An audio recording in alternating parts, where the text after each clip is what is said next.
Hello guys, నేను మీ Sai Veera. Welcome back to the channel of stylish Sai Veera. Guys, ఈరోజైతే మనమైతే ఒక ముఖ్యమైన విషయం గురించి మాట్లాడుకోబోతున్నాం.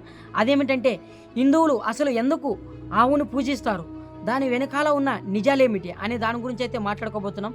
సో ఈ వీడియో ప్రతి ఒక్కరు చూడవలసిన వీడియో కాబట్టి అందరికీ షేర్ చేయండి. అలాగే మన వీడియోని కొత్తగా చూస్తున్నట్లయితే మన ఛానల్ని సబ్స్క్రైబ్ చేసుకుని నాకు సపోర్ట్ చేయండి. ఇక లేట్ చేయకుండా వీడియోలోకి అయితే వెళ్ళిపోదాం. Let's start.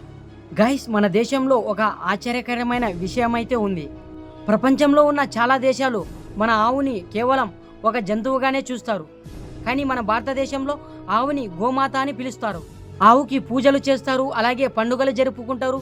అలాగే గుళ్ళో కూడా ఆవుకి ప్రత్యేకమైన స్నానం ఉంది. ఇది చూసి చాలా మంది ఒక ప్రశ్న అడుగుతారు. ఆ ప్రశ్న ఏమిటంటే, హిందువులు ఎందుకు ఆవును పూజిస్తారు అని. గైస్, ఇదొక మూఢనమ్మకమా, లేదంటే దీంట్లో ఏదైనా లోతైన తత్వం ఉందా? ఈ వీడియోలో దాని గురించి అయితే మనం తెలుసుకోబోతున్నాం. అసలు హిందూ ధర్మంలో ఎందుకు ఆవుని అంత పవిత్రంగా చూసుకుంటారు, వేదాలు అలాగే మన పురాణాలు ఏం చెప్తున్నాయి, శాస్త్రీయ మరియు ఆరోగ్య కారణాలు, భారతీయ సంప్రదాయంలో ఆవు యొక్క ప్రాముఖ్యత. ఈ వీడియో చివరి వరకు చూడండి, మీకే అర్థమవుతుంది. ఆవు పూజ వెనక ఒక గొప్ప సంస్కృతి ఉంది. అసలు గోమాత అనే భావన ఎలా వచ్చింది? గో అంటే ఆవు అని, మాత అంటే తల్లి అని.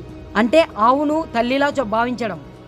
ఎందుకంటే మనిషికి ఒక తల్లి పాలిచ్చి బిడ్డను పెంచుతుంది, అలాగే ఆవు కూడా మనిషికి పాలు ఇస్తుంది.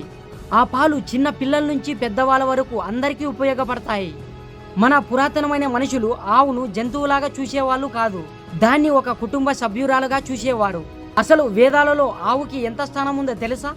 హిందూ ధర్మంలోని పురాతన గ్రంథాలు అలాగే వేదాలు, అందులో ఆవుకి గొప్ప స్థానం అయితే ఇచ్చారు. మన ఋషులైతే ఆవుని ఇలా వర్ణించారు. ఎలా అంటే, ఆవు మనకు సంపదనిచ్చే జీవి. వేదాలలో ఒక ప్రసిద్ధి వాక్యం అయితే ఉంది. దీని అర్థం ఏమిటంటే, ఆవులు ఈ ప్రపంచానికే తల్లు లాంటివి. అంటే ఆవు మనిషికి మాత్రమే కాదు, ఈ ప్రపంచానికే తల్లి లాంటిది అని అయితే దీని అర్థం. పురాణాలలో ఆవుకున్న మహిమ. హిందూ పురాణాలలో ఒక దివ్యమైన ఆవు గురించి అయితే ఒక కథ ఉంది. ఆ కథ ఏమిటంటే, ఆవు పేరు కామధేనువు. కామధేనువు ఒక స్వర్గీయ గోవు. ఎవరు ఏ కోరిక కోరినా అది నెరవేర్చగలదు అని పురాణాలు అయితే చెప్తున్నాయి. కామధేనువు గురించి ఒక గొప్ప భావన ఉంది. ఆవు అనేది మనిషికి ఆహారం, సంపద, ఆరోగ్యం ఇవన్నీ అయితే ఇస్తుంది.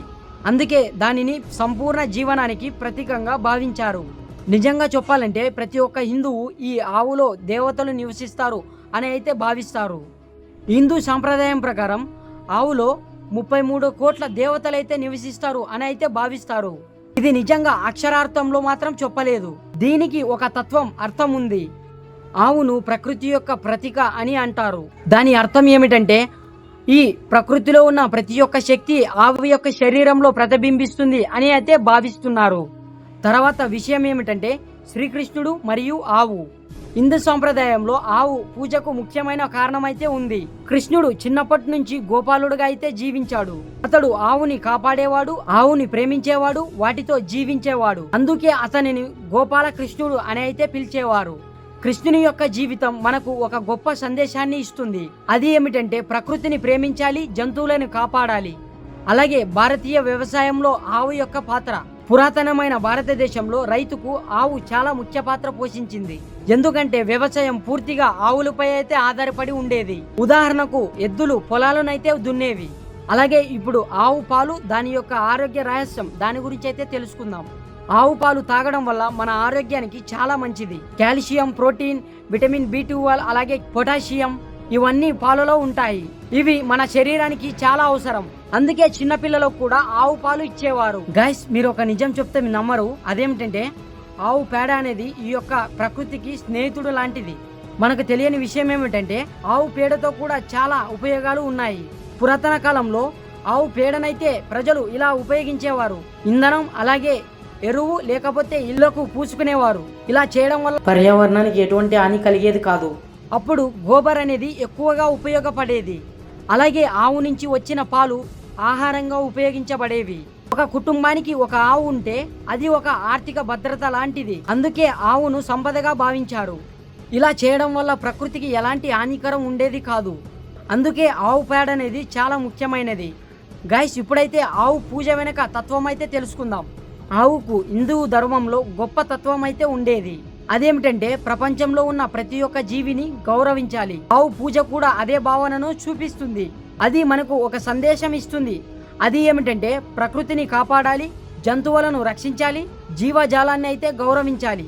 ఇవైతే మనకు ఆవు నుంచి నేర్చుకోవాల్సిన పాఠాలు. గైస్ ఫైనల్గా వచ్చేసి గోవర్ధన పూజ గురించి అయితే తెలుసుకుందాం. గైస్ మన భారతదేశంలో ఒక గొప్ప పండుగ అయితే ఉంది. ఆ పండుగ ఏదంటే గోవర్ధన పూజ.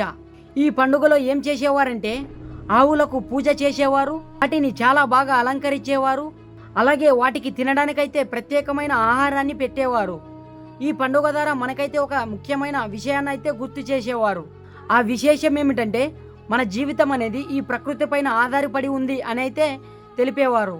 ఇప్పుడు మనకు ఒక విషయం అయితే స్పష్టంగా అర్థమవుతుంది. హిందువులు ఆవును పూజించడం వెనక కారణం మత విశ్వాసం, అలాగే ప్రకృతి గౌరవం, ఇంకా వ్యవసాయ సంస్కృతి, అలాగే ఆరోగ్య ప్రయోజనాలు. అంటే ఆవు పూజ అనేది ఒక మూఢనమ్మకం మాత్రం అస్సలు కాదు, అది ఒక గొప్ప సంస్కృతి. అంతేకాకుండా ప్రకృతిని గౌరవించే భారతీయ తత్వం. గైస్ ఫైనల్గా ఈ వీడియో అయితే అయిపోయింది.